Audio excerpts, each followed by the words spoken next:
गुजरात विधानसभा चुनाव के नतीजों पर पूर्व मुख्यमंत्री एवं बीजेपी विधायक दल के नेता बाबूलाल मरांडी ने अपनी प्रतिक्रिया देते हुए कहा कि यह शानदार विजय है और यह पिछले चुनाव नतीजों के रिकॉर्ड तोड़कर जीत का नया रिकॉर्ड बना है।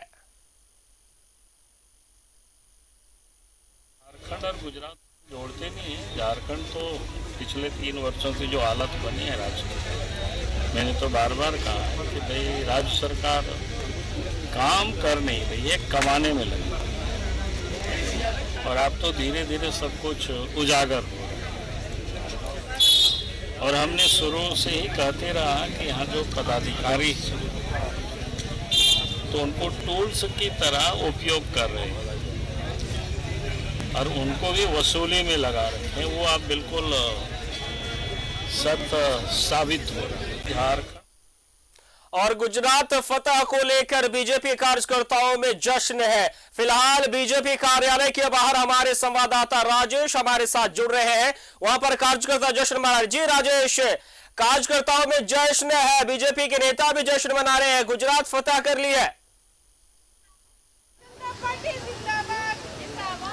हाँ देखिए, गुजरात में जिस प्रकार से ऐतिहासिक जीत हुई है और रिकॉर्ड जीत हुई है, उसको लेकर भारतीय जनता पार्टी के झारखंड इकाई के नेता भी जगह जगह पर खुशियां मना रहे हैं, जश्न मना रहे हैं। थोड़ी देर पहले कुछ और दृश्य था, यहाँ पर आतिशबाजी हो रही थी, मिठाइयाँ बंट रही थी। तो देखिए अभी भी महिला कार्यकर्ता जो हैं वो काफ़ी संख्या में है और नरेंद्र मोदी के बारे में। अच्छा ये बताइए, ये जीत का जश्न मना रहे हैं? हाँ जी, भारतीय जनता पार्टी गई थी गुजरात? ना, मैं नहीं गई थी क्योंकि मेरे यहाँ शादी थी, इसलिए मैं नहीं जा पाई। लेकिन ये प्रचंड बहुमत से जो अपना ही रिकॉर्ड को तोड़ने का काम और प्रचंड बहुमत से गुजरात में हम लोगों ने जीत हासिल किया। भारतीय जनता शीर्ष नेतृत्व को पहले तो सबसे पहले माननीय प्रधानमंत्री जी को, माननीय नड्डा जी को, सभी को बधाई देने के साथ पूरे देशवासियों को भी बधाई। और गुजरात में वहाँ के जो पब्लिक ने पुनः भारतीय जनता पार्टी पर विश्वास किया, मैंडेट दिया, उसके लिए भी उन सभी को बधाई। और बधाई। चलिए आप ये बताइए कि हिमाचल जाने का गम नहीं है, एमसीडी जाने का गम नहीं है? जनादेश सर्वोपरि है। हम लोगों ने कोशिश की है। गम दुख है, ज़रूर दुख है कि हम लोगों ने जनता को जितना कोशिश की है और जनता ने क्या सोच के हम लोगों को अभी उस बहुमत तक नहीं पहुंचाई है। हम लोग अगली बार कोशिश करेंगे। हम लोग गम नहीं है, कोशिश करेंगे। हम लोग जीतना हारना और ये तो जनता पे डिपेंड करता है, लेकिन हम लोगों ने काम किया है, नकारा नहीं है हमारी जनता ने। और हम आज किसी स्टेट में इतिहास भी रचे हैं और किसी स्टेट में हम लोगों ने अपनी सीटें कम हुई है, उसको हम लोग कोशिश करेंगे। अच्छा ये राफिया नाच है, ये बताइए कि क्यों हारी बीजेपी हिमाचल में? देखिए, जनता का जो फैसला रहता है वो सर्वोपरि रहता है। अगर हारी है तो कहीं ना कहीं जनता का ही वो मन होगा या फिर जनता का ही एक तरीके से कहा जाए तो फैसला होगा। और जनता का फैसला सर्वोपरि है क्योंकि जनता हमें बनाती है, अपना प्रतिनिधि चुनती है अपना प्रतिनिधित्व करने के लिए। अच्छा ये बताइए, आप गए थे गुजरात? नहीं, मैं गुजरात नहीं गई हूँ। बहुत सारी महिलाएं तो गई थी, महिला मोर्चा गई थी। हाँ गई थी, बहनें गई थी। लेकिन देखिए अभी सर्वप्रथम तो जीत के लिए सभी जनताओं को, गुजरात की जनताओं को बहुत सारी बधाई। प्लस हिमाचल हो, एमसीडी चुनाव, हमारा मोदी जी का अभी भी क्रेज़ है, उनका काम को देख के ही जनता ने वोट किया है।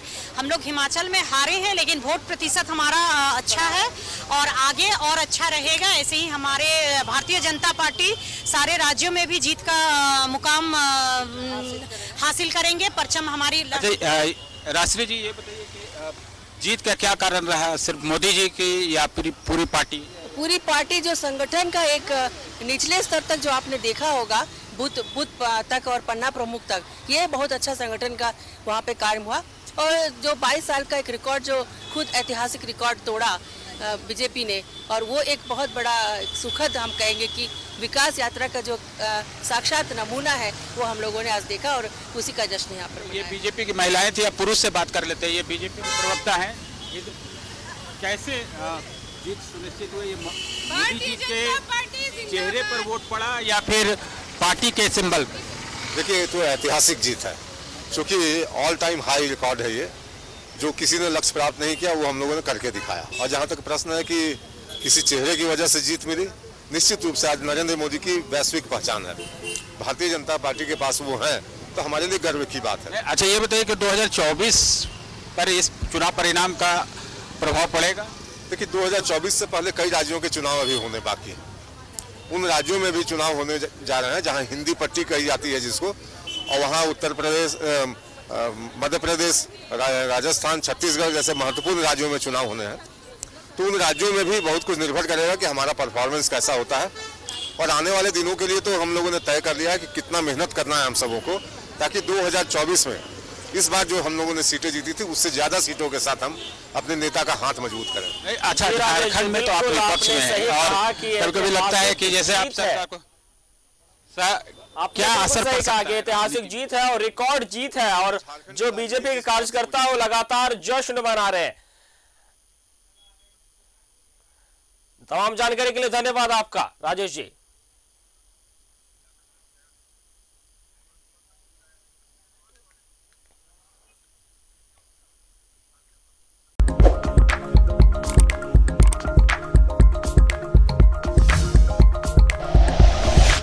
Like and share videos, subscribe करें हमारा चैनल और प्रेस करें बेल आइकॉन। न्यूज़ 11 भारत, सच है तो दिखेगा।